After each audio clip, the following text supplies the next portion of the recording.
मैं डॉक्टर लक्ष्मी नारायण, प्रवक्ता इतिहास, राजकीय मॉडल संस्कृति वरिष्ठ माध्यमिक विद्यालय ततारपुर इस्तमुरार, रेवाड़ी, हरियाणा, आप सभी विद्यार्थियों का इस व्याख्यान में स्वागत करता हूं। प्यारे विद्यार्थियों, आज के अपने अध्याय का नाम है एक साम्राज्य की राजधानी विजयनगर। लगभग 14वीं से 16वीं सदी तक के इस शासनकाल को हम पढ़ेंगे। आज का अपना विषय रहेगा विजयनगर, हम्पी राजधानी तथा उसके परिप्रदेश।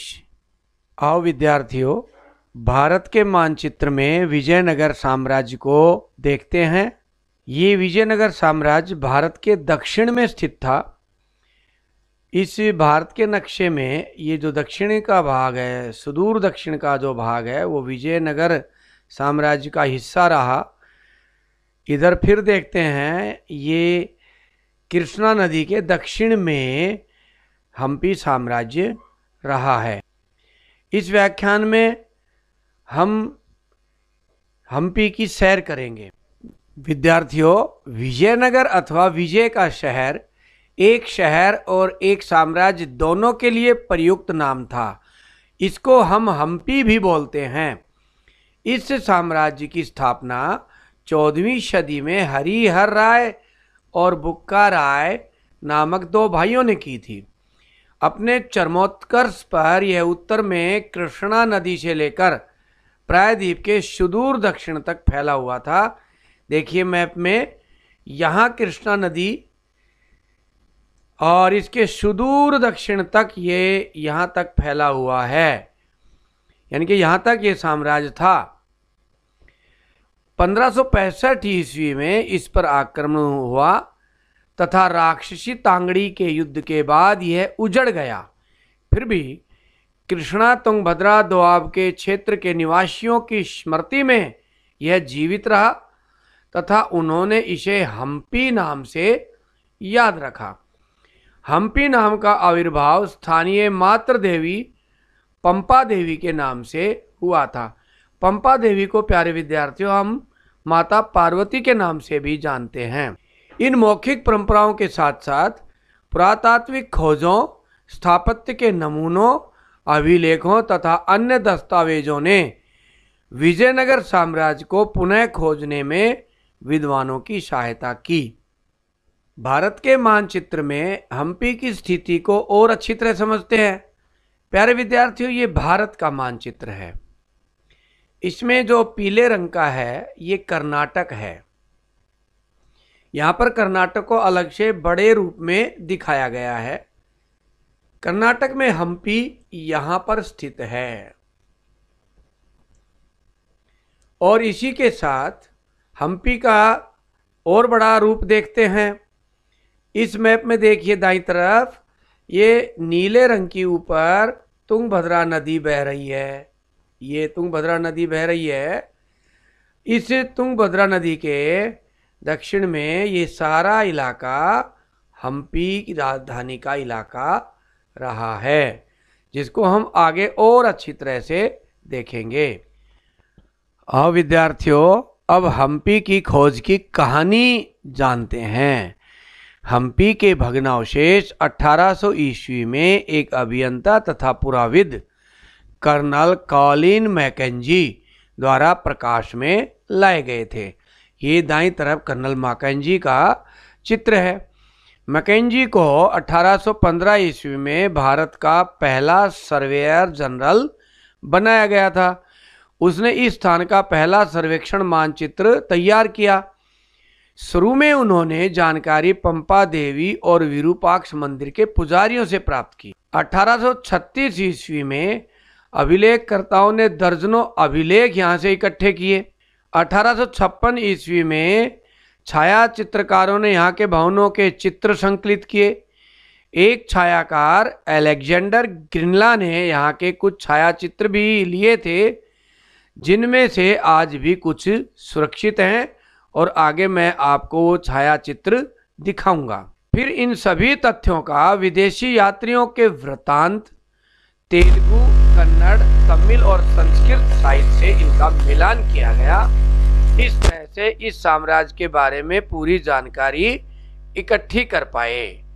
इन सभी का आपस में मिलान किया गया और फिर इस साम्राज्य की कहानी लिखी गई। आओ अब जानते हैं विजयनगर राजधानी और उसके आसपास का क्षेत्र हम्पी नगर का वर्णन हमें अनेक विदेशी यात्रियों के वृत्तांत से मिलता है, जिनमें प्रमुख रूप से इटली के व्यापारी निकोलो द कांति, फारस का यात्री अब्दुल रज्जाक, रूस का व्यापारी अफानासी निकितिन है। इन सभी ने 15वीं शताब्दी में यहाँ की यात्रा की थी। 16वीं शताब्दी में द्वार्त, बारबोसा, डोमिंगो पेस तथा पुर्तगाल का फर्नवा नोनीज ने भी यहाँ का वर्णन किया है। इटली यात्री डोमिंगो पेस का यहाँ हम एक दृष्टांत लगा रहे हैं। वो वर्णन करते हुए लिखते हैं, यह एक स्थान से पूरी तरह से नहीं देखा जा सकता क्योंकि यह पर्वत श्रृंखलाओं के बीच स्थित है। यह रोम जितना विशाल है। यहाँ उपवन है, आवासों के बगीचों में पानी की नालियां आती हैं, महल के पास खजूर का बगीचा है। डिटेल में विद्यार्थियों आप इसमें पढ़ सकते हैं कि उसने इस हम्पी नगर को रोम से भी विशाल बताया है, यानी कि रोम से उसकी तुलना की है।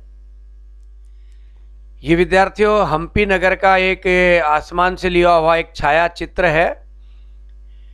ये हमें हम्पी नगर के विरूपाक्ष मंदिर दिखाई दे रहा है।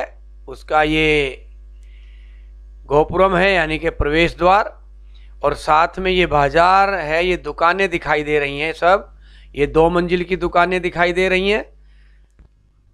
यह हम्पी नगर के आसपास का क्षेत्र है जहाँ खेती होती थी। हम्पी नगर के बारे में हम आगे जानेंगे और समझ भी पाएंगे कि ये पहाड़ियों से कैसे घिरा हुआ था और पहाड़ियों के बीच बीच में भी खेती होती थी और ये सामरिक दृष्टि से भी बहुत ही मजबूत क्षेत्र रहा है। ये देखिए विद्यार्थियों,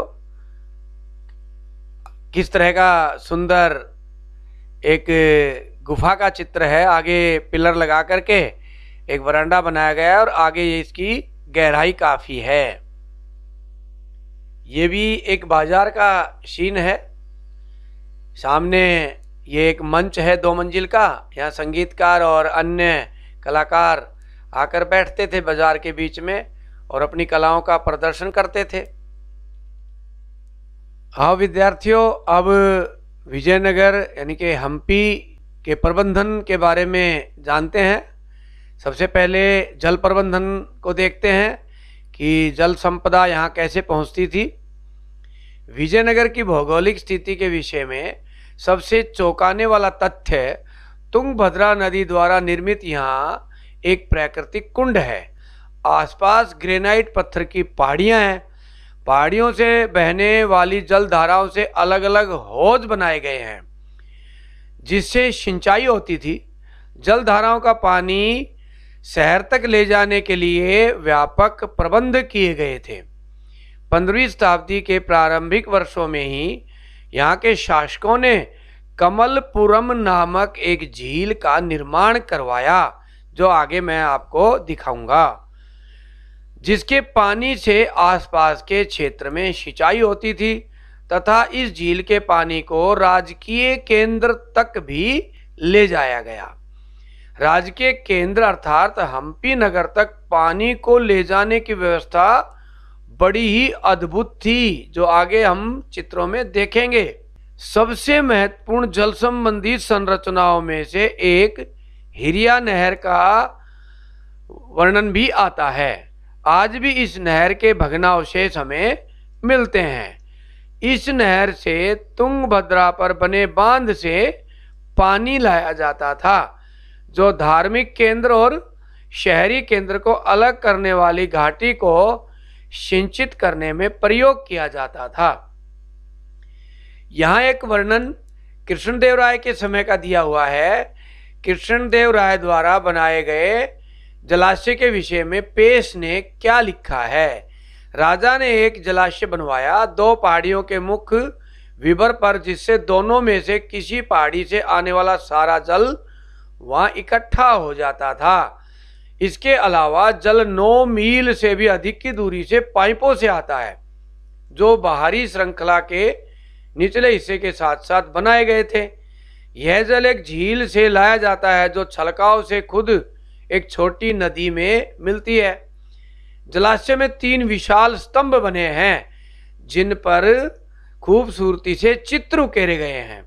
ये ऊपरी भाग में कुछ पाइपों से जुड़े हुए हैं, जिनसे ये अपने बगीचों तथा धान के खेतों की सिंचाई के लिए पानी लाते हैं। इस जलाशय को बनाने के लिए इस राजा ने एक पूरी पहाड़ी को तुड़वा दिया। जलाशय में मैंने इन लोगों को कार्य करते देखा कि वहां 15 से 20 हजार आदमी थे, जो चींटियों की तरह दिखाई देते थे। यानी कि कृष्णदेव राय द्वारा एक विशाल कमलपुरम झील का निर्माण करवाया गया था, जिसके बारे में पेश ने लिखा है। विद्यार्थियों, ये तुंगभद्रा नदी है, जो हम्पी के उत्तर से बहती है। ये साथ में हम्पी नगर दिखाई दे रहा है। बराबर में तुंगभद्रा नदी का बड़ा नजदीक का चित्र है। किस तरह से तुंगभद्रा नदी का तल था, वो इस तरह से पत्थरों से पक्का है। विद्यार्थियों, ये कमलपुरम जलाशय है और इसमें ये नाव है, एक इस प्रकार की टोकरी नुमा नाव वहाँ मिलती है। तुंगभद्रा नदी में भी इस तरह की नाव का प्रयोग किया जाता है। ये नाव बहते जल में बड़ी सुरक्षित मानी गई है। 30 व्यक्ति इसमें एक साथ बैठ सकते हैं। जब ये नाव चलती हैं तो ये गोल गोल घूमती हुई चलती हैं और दूसरे किनारे तक ऐसे ही घूमती हुई चली जाती हैं। कमलपुरम जलाशय का एक और चित्र बड़े नज़दीक से देखिए ध्यान से। पीछे पहाड़ियाँ दिखाई दे रही हैं दूर। इन पहाड़ियों से जल आकर के इस झील में इकट्ठा होता था। मैंने स्वयं इस कमलपुरम जलाशय को देखा है। विद्यार्थियों, ध्यान से देखिए, ये हम्पी क्षेत्र का चित्र है, जहां पानी कैसे आता था। नालियों से 2 प्रकार की नालियां आपको दिखाई दे रही है। ये नाली पत्थर और चूने से बनाई हुई नाली है, परंतु अद्भुत नालियां ये हैं दाईं तरफ वाली। देखिए, पत्थर को काट करके, ये सारा पत्थर काटा हुआ है, ध्यान से देखिए, पत्थर को काट करके ये नालियां बनाई गई हैं और इनके नीचे पिलर लगा करके पहाड़ियों में उस कमलपुरम जलाशय से पानी लाया गया है। ये देखिए दाईं तरफ पहाड़ी क्षेत्र में नालियां बनी हुई हैं। पहाड़ों से ये पानी इस तरह से घूमता हुआ नालियों से नीचे आता था। ऐसे ही दाईं तरफ देखिए, कमलपुरम जलाशय से वो नाली आ रही है, आगे से पिलर्स पर ये खड़ी है। कई कई जगह तो 30-30, 40-40 फीट ऊंचे पिलर्स पर भी ये नालियां हमें मिलती हैं। आज भी वो अवशेष हमें देखने को मिलते हैं। कमलपुरम से पहाड़ी इलाके में पानी इस तरह से लाया गया था। इस जलाशय में पानी इकट्ठा होता था। आगे इसका चित्र और देखेंगे। ये भी एक चैनल था, इसमें पानी आकर गिरता था और विभिन्न क्षेत्रों में बट जाता था। विभिन्न नालियों में इधर से उधर वो ऐसे जाता था। विद्यार्थियों, ये पुष्करणी तालाब का चित्र है दाईं तरफ, और इस तालाब में पानी कमलपुरम जलाशय से पिलर्स पर जो नालियां बनी हुई थी, देखिए ये इनसे आता था और इस तरह से इस पुष्करणी तालाब में पानी गिरता था। और बड़ा ही सुंदर तालाब ये बना हुआ है वहाँ पर। इस तरह हमने देखा कि कितनी सुंदर नाली व्यवस्था और पानी की व्यवस्था नगर में थी, और आसपास के इलाके में यह पानी सिंचाई के काम भी आता था। हाँ विद्यार्थियों, अब यहाँ की किलेबंदी तथा सड़कों के बारे में जानकारी प्राप्त करते हैं। 15वीं शताब्दी में फारस के शासक द्वारा कालीकट भेजा गया दूत अब्दुल रज्जाक ने किलेबंदी की 7 दीवारों का वर्णन किया है। यानी कि 7 दीवारों से हम्पी नगर घिरा हुआ था। इनसे न केवल शहर को बल्कि कृषि में प्रयुक्त आसपास के क्षेत्र तथा जंगलों को भी घेरा गया था। पहली दीवार तो सबसे बाहर थी। यह दीवार शहर के चारों ओर की पहाड़ियों को आपस में जोड़ती थी। यानी कि कम से कम 30-35 किलोमीटर हम्पी शहर से दूर दूर जो पहाड़ियां थी उन पहाड़ियों को आपस में मिला दिया गया। जो उनके बीच में गैप था उनको दीवारों से मिला दिया गया और इस तरह से बाहर की किले की दीवार का निर्माण किया गया। यह रचना सुंडाकार थी, यानी कि हाथ के सूंड की तरह का इलाका इसके अंदर मिलता है तथा इन दीवारों को जोड़ने के लिए गारे या किसी अन्य जोड़ने वाली वस्तु का प्रयोग नहीं किया गया था। इसके अंदर शहर के अलावा विशाल कृषि क्षेत्र भी था। पहली, दूसरी व तीसरी दीवार के अंदर खेत, बगीचे तथा आवास थे। इनके गांव बसे हुए थे, आसपास का खेती का क्षेत्र था। नहर से इस क्षेत्र की सिंचाई होती थी। हमने पढ़ा है पीछे नहर का नाम। इन दीवारों का महत्व इस बात से था कि यदि दुश्मन सालों भी घेरा डाल ले तो भी खाद्य सामग्री से वंचित कर समर्पण को बाध्य नहीं कर सकते थे। कितना सुरक्षित इलाका था। यानी कि अंदर 30-35 किलोमीटर के घेरे का इलाका जिसके अंदर कृषि भी होती रहती थी। यदि उसके बाहर बाहर दुश्मन आकर बैठ जाए तो अंदर कृषि भी होती रहेगी, पानी की भी व्यवस्था थी, तो दुश्मन कब तक बैठा रहेगा बाहर। यानी कि समर्पण के लिए बाध्य नहीं कर सकता था कि अंदर वो भूखा मार दे, पानी बंद कर दे, ऐसी स्थिति नहीं आ सकती थी। यहाँ एक किलेबंदी नगर के आंतरिक भाग के चारों ओर बनी हुई थी। वहीं एक और किलेबंदी से शासकीय केंद्र को भी घेरा गया था, जहां राजा का निवास था और जहां प्रशासनिक कार्यालय वगैरह थे उसको भी सुरक्षित घेरा गया था। महत्वपूर्ण इमारतों के प्रत्येक समूह को ऊंची दीवारों से घेरा गया था। दुर्ग में अच्छी तरह से सुरक्षित प्रवेश द्वार थे जो शहर की मुख्य सड़कों को जोड़ते थे। प्रवेश द्वार विशिष्ट स्थापत्य के नमूने थे। प्रवेश द्वारों पर बनी मेहराब तथा साथ ही द्वार पर बनी गुंबद तुर्की सुल्तानों द्वारा प्रवर्तित स्थापत्य के मेल खाते थे। इसे इंडो इस्लामी कला कहा गया है। सड़कें पहाड़ी भूभाग से बचकर घाटियों से होकर ही इधर उधर घूमती थी। कई मुख्य सड़कें मंदिर के प्रवेश द्वार तक भी जाती थी। सड़क के दोनों ओर बाजार थे। ये देखिए, प्रशासनिक भवन के चारों तरफ सुरक्षित घेरा, ये बुर्ज बने हुए थे, सैनिक यहाँ खड़े रहते थे। ये दरवाजा कितना सुरक्षित बना रखा था इसको।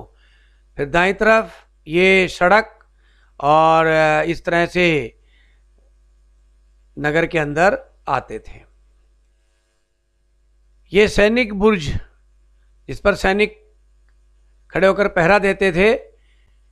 ये जो पहला चित्र है ये अलेक्जेंडर ग्रिनला का चित्र है उस समय का, और ये बाद का चित्र है। और विद्यार्थियों, अब शहरी केंद्र के बारे में जानकारी प्राप्त करते हैं। किलेबंद चार दीवारी के अंदर जाने के बाद शहर का आवास क्षेत्र था। पुरातत्वविदों को मुख्य सड़क के आसपास जनसाधारण के आवास के साक्ष्य नहीं मिले हैं, परंतु सारे शहर में एक जैसी बस्ती भी नहीं मिली है। परंतु भवन निर्माण पद्धति के आधार पर उन्हें आसानी से समझा जा सकता है। पुरातत्वविदों ने शहर के उत्तरी पूर्वी मोहल्ले को बसावट के आधार पर ही मुस्लिम रिहायशी मोहल्ला घोषित किया है। इसी क्षेत्र में चीनी मिट्टी की वस्तुएं मिली हैं जो यह प्रमाणित करती है कि यहाँ साधन संपन्न लोग रहते होंगे। आम व्यक्ति के आवास यहाँ नहीं मिले हैं। फिर भी दुआरते बरबोसा के वृत्तांत से पता चलता है कि छप्पर के आवासों में आम लोग रहते थे। आवास व्यवस्था में पुरातत्वविदों को विविध उपासना स्थल भी मिले हैं। इनसे अनुमान लगता है कि यहाँ विभिन्न संप्रदायों के लोग रहते थे। जैन, बौद्ध, हिंदू, मुसलमान, ईसाई वगैरह सब लोग यहाँ रहते थे। शाही आवास विजयनगर साम्राज्य की प्रशासनिक व्यवस्था का संचालन जिस स्थल से होता था उसे शाही स्थल कहा गया है। पुरातत्वविदों ने इसे शाही केंद्र तथा राजकीय केंद्र नाम दिया है। शाही आवास व दरबार के अतिरिक्त यहाँ से 60 से अधिक मंदिर मिले हैं। शासक इन सभी में पूजा करके संदेश देना चाहता होगा कि वह सबका शासक है, इसलिए उसे सभी स्वीकार करें। यानी कि इतने मंदिर थे, मंदिरों में सब लोग आते थे, तो सबके मंदिरों में ये जाते थे, तो सब लोग भी उसे भी स्वीकार करें क्योंकि वो सभी के मंदिरों में आ रहा है। विजयनगर में 30 ऐसे बड़े आकार वाले भवन मिले हैं। पुरातत्वविदों ने इन्हें महल कहा है। इन भवनों के निर्माण में सामग्री की पवित्रता की अपेक्षा मजबूती पर ध्यान दिया गया है। अब जानकारी लेते हैं राजा के भवन क्षेत्र के बारे में। इस क्षेत्र की कुछ अधिक विशिष्ट संरचनाओं का नामकरण भवनों के आकार और साथ ही उनके कार्यों के आधार पर किया गया है, यानी कि अनुमान पर ही है। राजा का भवन नामक संरचना अंतः क्षेत्र में सबसे विशाल है, यानी कि राजा का भवन क्षेत्र एक माना गया है। उसमें जितने भी निर्माण कार्य हैं उनसे अनुमान लगाया गया कि राजा यहाँ रहता होगा और इन भवनों का अपने लिए प्रयोग करता होगा, इन स्थानों का अपने लिए प्रयोग करता होगा। परंतु इसके राजकीय आवास होने के कोई निश्चित साक्ष्य हमें नहीं मिले हैं। इनमें कुछ ऐसे स्थान भी है जैसे सभा मंडप, महानवमी डिब्बा। अब इनको जानते हैं कि सभा मंडप क्या था और महानवमी डिब्बा क्या था। तो पहले देखते हैं सभा मंडप। पूरा क्षेत्र ऊंची दोहरी दीवारों से घिरा है और इनके बीच में गली है। इस मंच में पास पास लकड़ी के स्तंभों के लिए छेद बने हैं। इसके ऊपर की मंजिल पर जाने के लिए सीढ़ियां बनी हुई थी।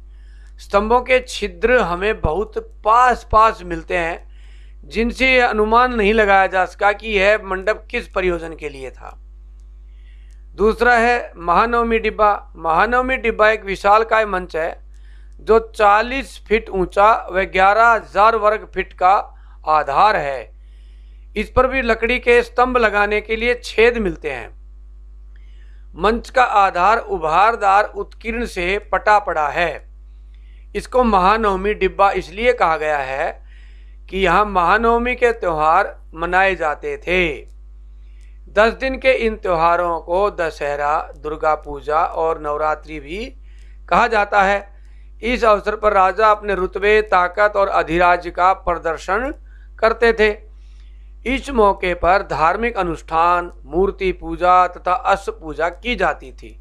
नृत्य, कुश्ती, तैराकी आदि प्रतिस्पर्धाएं भी होती थी। सजे हुए घोड़े, हाथी, रथों और सैनिकों की शोभा यात्रा भी निकलती थी।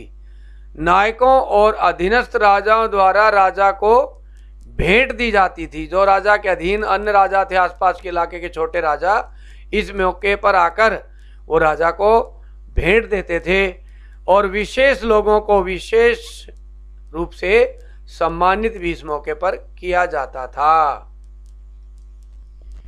विद्यार्थियों, ये महानवमी डिब्बा का चित्र है। ये दूर से लिया गया बड़ा चित्र है। इसकी ऊंचाई 40 फीट इस प्रकार है और घेरा है, खूब बड़ा चबूतरा है ऊपर, ये 11,000 स्क्वायर फीट का। साथ में ये नज़दीक का चित्र है महानवमी डिब्बा का। देखिए दीवारों पर किस तरह से ये इस तरह से हाथी और अन्य जानवरों के चित्र बने हुए हैं, ये दिखाई दे रहे हैं आपको। और मैंने स्वयं इस महानवमी डिब्बा को देखा है। ये वहाँ के आसपास का इलाका है महानवमी डिब्बा के। वो दूर आपको महानवमी डिब्बा दिखाई दे रहा है। इस साथ मेला क्षेत्र था। ये मेले क्षेत्र में पक्के चबूतरे बने हुए थे। देखिए अलग अलग जगह बनी हुई है। ये देखिए ये लकड़ी को लगाने के लिए पत्थर में छेद करके लगाए हुए हैं। इनमें लकड़ी के पिलर या स्तंभ या बांस लगाया जाता था। उनसे मेले में आने वाले लोग, दुकानदार अपनी छाया करते होंगे।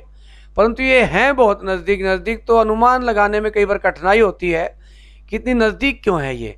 ऐसे ही और आगे भी दिखाएंगे आपको। देखिए ये विशाल मेला क्षेत्र दूर से चित्र लिया गया है। मैंने स्वयं ये चित्र लिया है। ये अलग अलग स्थान है अलग अलग प्रकार की दुकानें लगाने का। ये देखिए महानवमी डिब्बे के सामने का ही क्षेत्र है। ये भी एक ऊंचा चबूतरा बना हुआ है, ज़्यादा ऊंचा नहीं है, और इस पर इधरे के निर्माण कार्य अलग से ढलुआ सा किया गया है। लगता है कि राजा का सिंहासन यहाँ लगता होगा और यहाँ अन्य कलाकार वगैरह अपना प्रदर्शन करते होंगे इस चबूतरे पर। मेले के दौरान यहाँ विभिन्न प्रकार की प्रतियोगिताएं होती थी, तो उनमें ये तैराकी के लिए इस प्रकार के हमें वहाँ 2 तालाब मिलते हैं, गहरे तालाब हैं।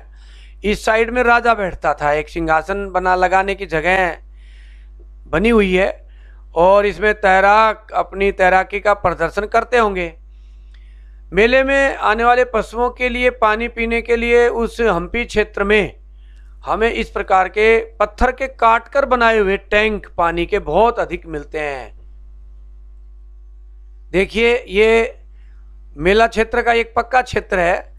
इनमें ये देखो छिद्र बनाए हुए हैं, विद्यार्थियों दिखाई दे रहा है, परंतु है नज़दीक नज़दीक। ये शायद अपनी छाया करने के लिए, धूप और बरसात से बचने के लिए इनमें अपने डंडे लगाते होंगे और दुकानें लगाते होंगे यहीं पर ही।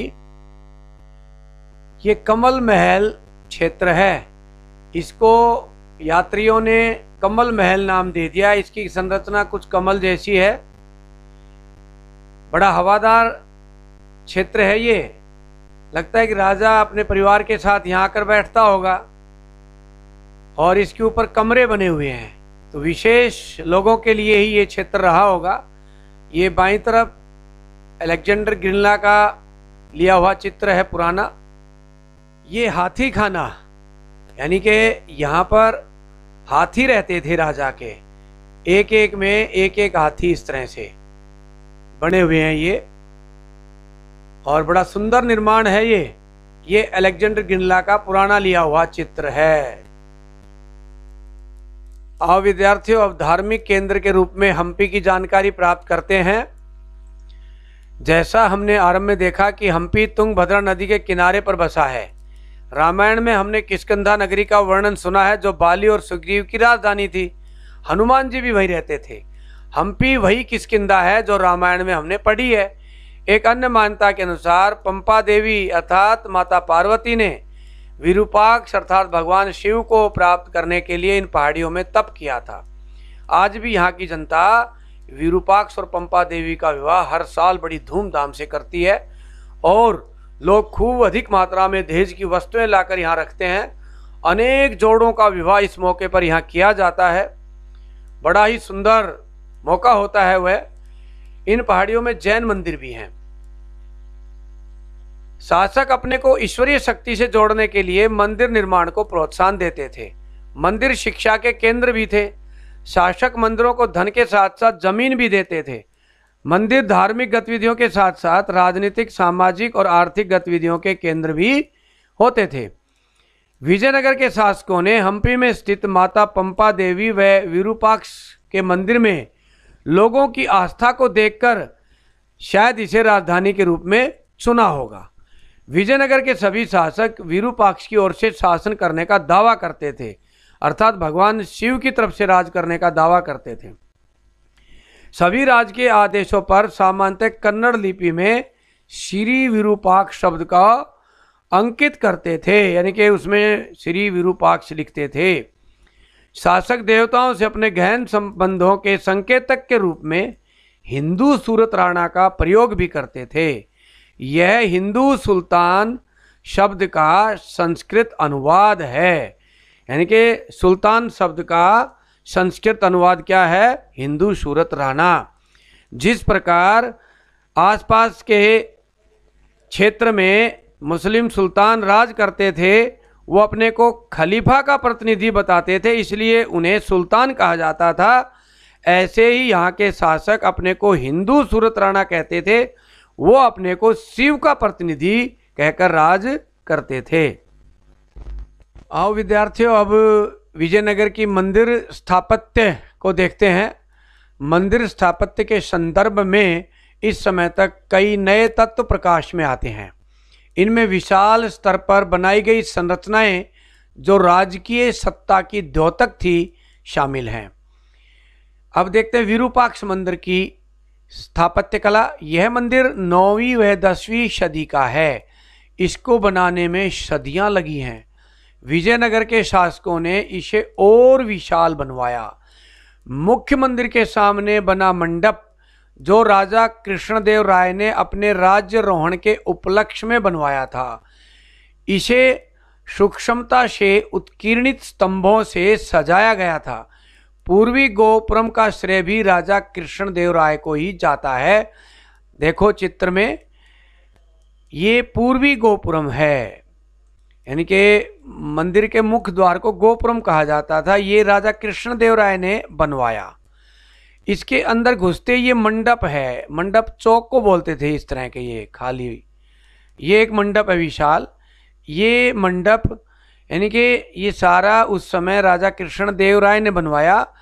फिर आगे, इसके आगे दूसरा मुख्य द्वार है मंदिर का, ये ध्यान से देखिए, ये दूसरा मुख्य द्वार है। यहाँ से फिर आगे अगला मंडप है, दूसरा मंडप है। और फिर आगे चल करके यहाँ विरूपाक्ष की मूर्ति स्थापित है। ये उत्तरी गोपुरम है, इसके उत्तर में ये तुंगभद्रा नदी बह रही है। तो ये राजा कृष्णदेव राय द्वारा निर्मित गोपुरम और मंडप है। अब इसकी स्थापत्य को समझते हैं नक्शे में। ये पूर्वी गोपुरम है, ये जो ब्लैक रंग का दिखाई दे रहा है, इसके आगे ये सारा एक विशाल मंडप है, ये सारा एक विशाल मंडप है, ये राजा कृष्णदेव राय ने बनवाया। फिर दूसरा गोपुरम है, यहाँ मुख्य द्वार है, ये इस मुख्य द्वार के आगे फिर ये मंडप है। और फिर मंडप के आगे ये पूरा एक खाली मंडप दिखाई दे रहा है, मैदान ये। फिर इसके आगे यहाँ आकर के मूर्ति स्थापित है विरूपाक्ष भगवान की, शिव मंदिर ये यहाँ पर है। और इधर ये माता पंपा देवी की मूर्ति इधर स्थापित है। ये उत्तरी द्वार है जो तुंगभद्रा नदी की तरफ खुलता है। फिर इसके उत्तर में एक विशाल जलाशय भी है स्नान करने के लिए मंदिर पूजा से पहले। और इसमें एक बात और देख रहे हैं आप, ध्यान से देखिए, इनमें डॉट डॉट डॉट जो हैं ये एक पिलर को दर्शाता है। ये सब यहाँ पर ये सभा स्थल थे, सभागार थे। इन सभागारों में कलाकार अपनी प्रस्तुतियाँ प्रस्तुत करते थे, लोग आकर बैठते थे। तो दोनों साइडों में ये सभागार बने हुए हैं इस तरह से, ये बड़े सभागार इस तरह से बने हुए हैं। ये एक और सभागार बना हुआ है। तो इस तरह ये बड़े विशाल सभागार, अन्य सभागार भी हैं। तो अनेक सभागार यहाँ होते थे। आगे इनके बारे में अच्छी तरह और पढ़ेंगे। आओ अच्छी तरह से समझते हैं गोपुरम क्या होते हैं। मुख्य द्वार को गोपुरम कहा जाता है। देखिए विशाल का ऊंचा द्वार जो दूर से ही दिखाई दे, ये गोपुरम है, राजा कृष्णदेव राय द्वारा निर्मित। मंदिर के मुख्य द्वार को गोपुरम कहा जाता था। ये गोपुरम राज्य के प्रवेश द्वार होते थे जो अक्सर केंद्रीय देवालयों की मीनारों को बौना प्रतीत कराते थे, जो लंबी दूरी से ही मंदिर के होने के संकेत देते थे। ये गोपुरम शासक की ताकत का एहसास भी कराते थे कि राजा कितना तकनीकी और कौशल जुटाने में सक्षम है, यानी कि अच्छे अच्छे कारीगर रखता है राजा, ये सिद्ध करते थे ये गोपुरम। यहाँ अनेक मंदिर हैं, परंतु विरूपाक्ष व विट्ठल मंदिर यहाँ के प्रमुख मंदिर है। इसके अलावा हजाराराम मंदिर और कृष्ण मंदिर भी हैं, परंतु इन दोनों मंदिरों की स्थिति बिल्कुल दरदर हो चुकी है। ये विरूपाक्ष मंदिर का एक और बड़ा चित्र आप देख रहे हैं। इसमें दोनों द्वार, दोनों मंडप, सभागार आदि सब दिखाए गए हैं। पहले समझते कि मंडप क्या होते हैं। फिर से, मंडप विशाल आंगन को कहा जाता था जो मुख्य प्रवेश द्वार अर्थात गोपुरम के अंदर वाले भाग होते थे। विरूपाक्ष मंदिर में 2 मंडप बने थे। दूसरा मंडप कृष्णदेव राय के समय में बनवाया गया है। ये देखिए, ये पूर्वी द्वार है, गोपुरम है, ये मंडप देख रहे हैं हम, विशाल मंडप। फिर ये एक द्वार और है, फिर इसके आगे फिर ये मंडप है। दोनों तरफ ये विशाल का सभागार हैं, ये बने हुए हैं। ये इधर ये सभागार बना हुआ है, मंडप थे। विरूपाक्ष मंदिर के वरांडे और सभागार फिर देखते हैं एक बार। सभागार क्या होते थे? मंदिर के सभागारों का प्रयोग विविध प्रकार के कार्यों के लिए होता था। इनमें देवी देवताओं की मूर्तियां, संगीत, नृत्य और नाटकों के विशेष कार्यक्रमों को देखने के लिए रखी जाती थी। इन सभागारों का प्रयोग देवी देवताओं के विवाह के अवसर पर या उन्हें झूला झुलाने के लिए भी होता था। ये देखिए, ये दोनों तरफ वरांडे नहीं है, विशाल सभागार हैं। ये इधर दोनों तरफ विशाल सभागार हैं, इनके अंदर भी पिलर लगे हैं और लंबे लंबे बड़े बड़े हॉल से हैं जिनमें लोगों के द्वारा विभिन्न प्रकार के कार्यक्रम प्रस्तुत किए जाते थे। विद्यार्थियों, ये विरूपाक्ष मंदिर का गर्भगृह है। देखो किस तरह से पिलर लगे हैं दोनों साइडों में। देखिए ये पिलर्स हैं और वो सामने विरूपाक्ष भगवान विराजमान हैं। ये विरूपाक्ष मंदिर का विशाल जलाशय है जो उत्तर में स्थित है, जो मैंने अभी नक्शे में दिखाया भी था। यहाँ पूजा से पहले लोग स्नान करते होंगे और ये पूर्वी द्वार है। ये विद्यार्थियों विट्ठल मंदिर है। दूसरा देवस्थान विट्ठल मंदिर भी रोचक है। वहाँ के प्रमुख देव विट्ठल हैं जो सामान्यतः महाराष्ट्र में पूजे जाने वाले विष्णु के रूप हैं। इस मंदिर में कई सभागार व रथ के आकार का एक अनूठा मंदिर भी है जिसे सूर्य मंदिर भी कहा गया है। मंदिर में स्तंभों वाले मंडप हैं जिनमें व्यापारी अपनी दुकानें लगाते थे। ये आगे सूर्य मंदिर है ये, और ये पीछे विष्णु मंदिर है। फिर इसको और अच्छी तरह देखते हैं। ये विट्ठल मंदिर का बड़ा अच्छा चित्र है।